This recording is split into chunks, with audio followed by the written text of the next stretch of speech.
الشیطان الرجیم بسم اللہ الرحمن الرحیم نادے علیم مظہر العجائب تاجد ہو اون اللہ کا فن نوائب کل ہم و غم سین جلی بے علی بے علی بے علی اللہم صلی علی محمد وآل محمد۔ میرے محترم سامعین، بالخصوص میرے ڈیئر سبسکرائبرز، آج تقریباً 1 ماہ کے بعد آپ کے ساتھ میری ملاقات ہو رہی ہے۔ کوشش تو تھی میری کہ 3 یا 4 دن کے گیپ سے کوئی نہ کوئی ویلاگ ضرور لانچ کروں، لیکن بس کوشش میری بڑی تھی، لیکن مصروفیت کی وجہ سے میں نہ کر پایا۔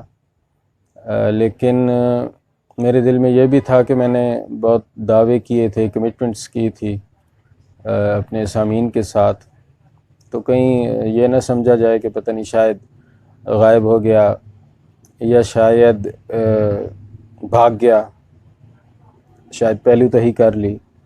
نہیں، ایسی بات نہیں۔ میں نے اگر اب یہ مشن سٹارٹ کیا ہے تو جب تک میری زندگی ہے میں پوری کوشش کروں گا کہ جو میرے پاس امانتیں سرکار امیر المومنین علیہ الصلاۃ والسلام نے مجھے عطا کی ہیں وہ سب آپ کے لیے ہیں، تو آپ کو ضرور آپ کے حضور پیش کروں۔ تو میری پوری کوشش ہے کہ مرنے سے پہلے میں آپ کو آپ کی تمام امانتیں آپ تک ضرور پہنچاؤں، کیونکہ زندگی کا کوئی بھروسہ نہیں۔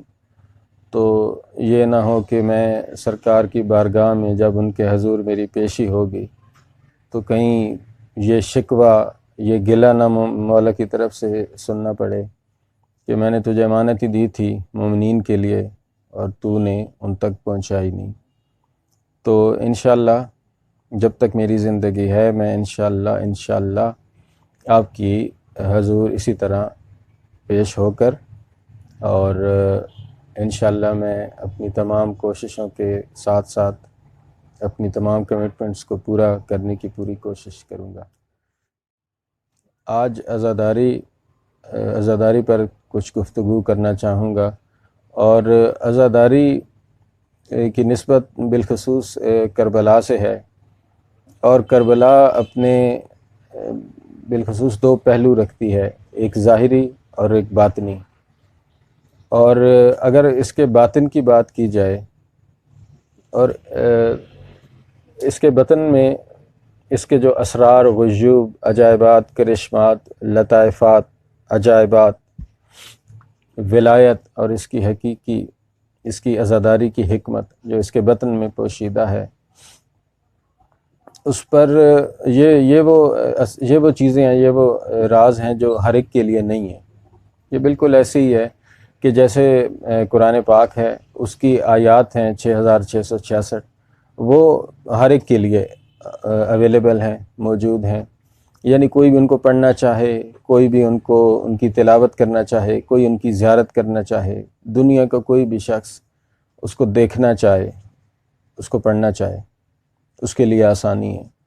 لیکن اس کے باطن میں ازل سے ابد تک کے تمام اسرار موجود ہیں، تمام اسرار وہ ان کے لیے ہیں جو تدبر اور تفکر کے ساتھ دل میں نیک نیتی اور مودت محمد اور آل محمد لے کر جب اس کے باطن میں اس کے اسرار ڈھونڈنے کی کوشش کرتا ہے، تو پھر اس پر اس کے ظرف کی بنیاد پر قرآن پاک اپنے راز آشکار کرتا ہے۔ یہ بالکل اسی طرح ہی ہے کہ جس طرح کہ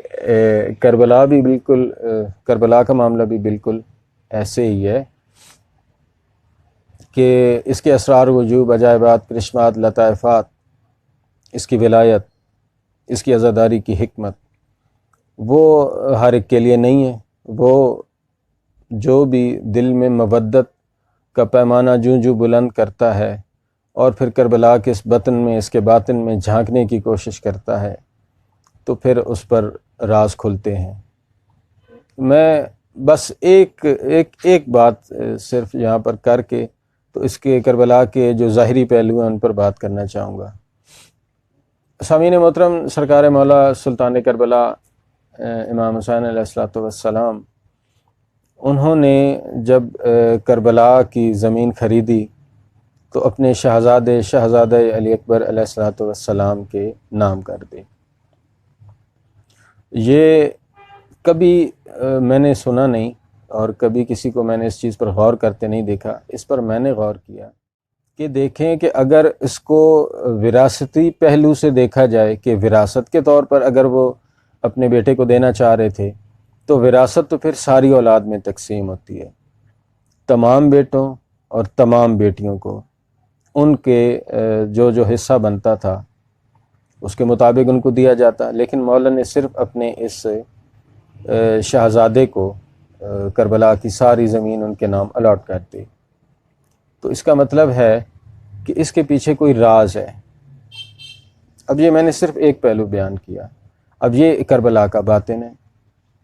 اب معاملہ یہ ہے کہ اگر میں اگر اس بات کو چھیڑوں تو پھر اس پر تو مجھے تقریباً 10 سے 12 یا 15 گھنٹے کا ایک طویل ویلاگ کرنا پڑے گا، پھر وہ باتیں کھولنی پڑیں گی کہ جو ابھی وقت نہیں آیا کہ وقت سے پہلے وہ میں آپ کو بیان کروں دوں گا۔ اب آ جائیں اس کے ظاہری پہلو پہ۔ اس کے ظاہری پہلو بھی دو ہیں، ایک غم ہے اور دوسرا احتجاج ہے۔ یہ جو غم کا پہلو ہے اس کا تعلق ہے ہماری مودت کے ساتھ، یعنی ہمارے دل میں ہمارے ان آقاؤں کا، ان رہنماؤں کا، ان پیشواؤں کا غم ہے۔ اب غم کس وجہ سے ہے؟ کیونکہ ہم ان سے محبت کرتے ہیں، ہمارے دل میں ان کے لیے مودت ہے، تو وہ مودت ہمیں مجبور کرتی ہے کہ ان کے غم میں ہماری بھی شرکت ہو، تو یہ پھر ہم اس وجہ سے گریہ کرتے ہیں۔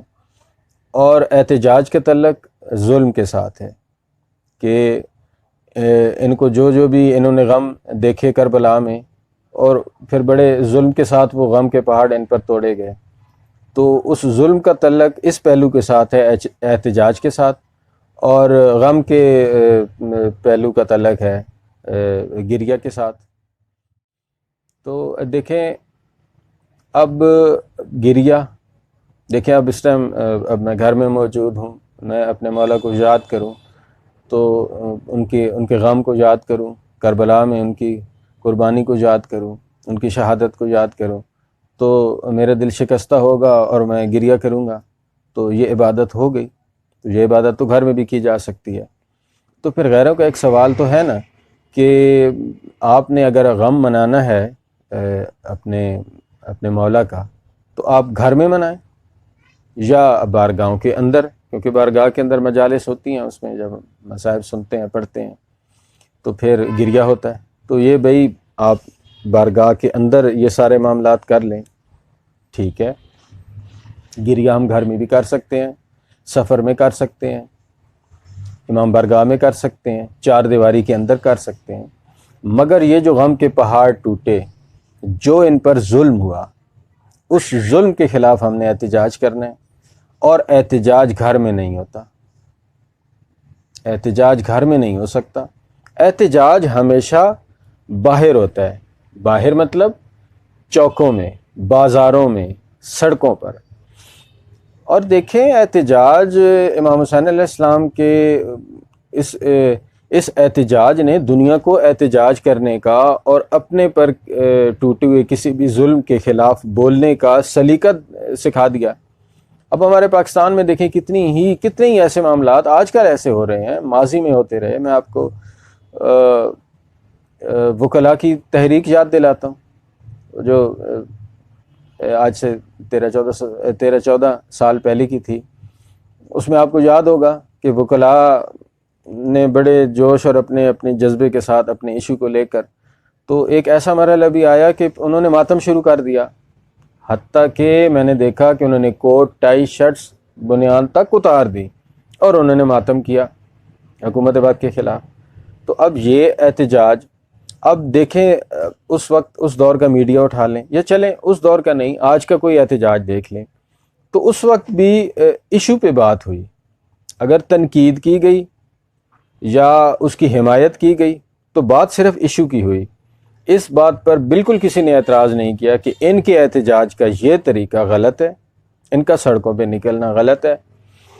اور پھر ماتم پر کوئی فتویٰ نہیں لگا، یعنی آج کی حکومت وقت کے خلاف احتجاج کیا گیا، ماتم کیا گیا، دنیاوی معاملہ، نجی معاملہ، ماتم کیا گیا، لیکن اس پر کسی نے فتویٰ نہیں لگایا۔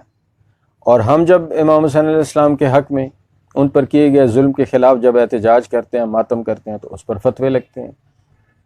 تو یہ ایسے نہیں چلے گا۔ احتجاج ہم نے کرنا ہے ظلم کے خلاف۔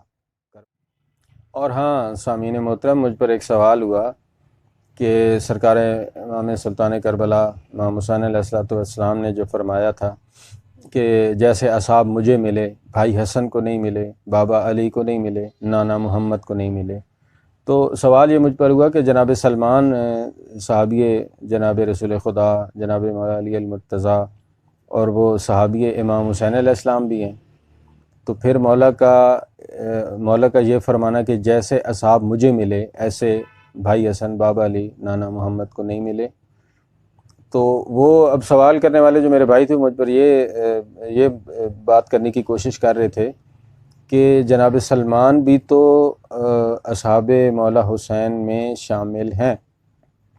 بے شک اس میں تو کوئی شک نہیں کہ جناب سلمان علیہ السلام ان چاروں ہستیوں کے، ان چار معصوموں کے صحابی ہیں، لیکن وہ بالخصوص جناب رسول خدا صلی اللہ علیہ وآلہ وسلم کے صحابی ہیں۔ اور پھر دیکھیں ان کو نام سلمان محمدی کس لیے عطا کیا گیا؟ اس لیے کہ وہ بالخصوص تمام ہستیوں کے وہ اصحاب ہیں، لیکن بالخصوص اب یہ دیکھیں، یہ جو تلخیص ہے نا، اس فلسفے کو سمجھیں۔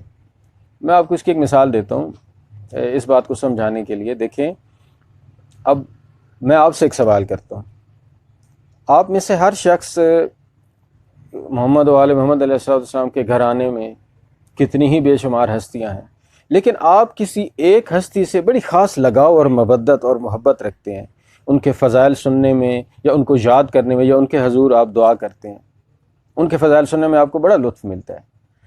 اور پھر ایسا بھی ہوتا ہے کہ آپ جب عزاداری کی طرف چلے جائیں، پرسداری کی طرف چلے جائیں، تو پھر آپ کو اکثر یہ دل کرتا ہے کہ کسی فلاں ہستی کا مصائب آپ جو ہے وہ بڑے شوق سے سنتے ہیں، اس پر جب آپ وہ سنیں تو پھر آپ کو گریا ہوتا ہے، فطری طور پر آپ بہت زیادہ روتے ہیں بنسبت اگر کسی اور ہستی کا مصائب پڑھا جائے۔ تو یہ معاملہ کیا ہے؟ دیکھیں، یہی تو فلسفہ توحید ہے۔ توحید اپنی حقانیت ہر جگہ رکھتی ہے، توحید اپنے آپ کو ایکسپوز کرتی ہے، توحید اپنے آپ کو نمایاں کرتی ہے۔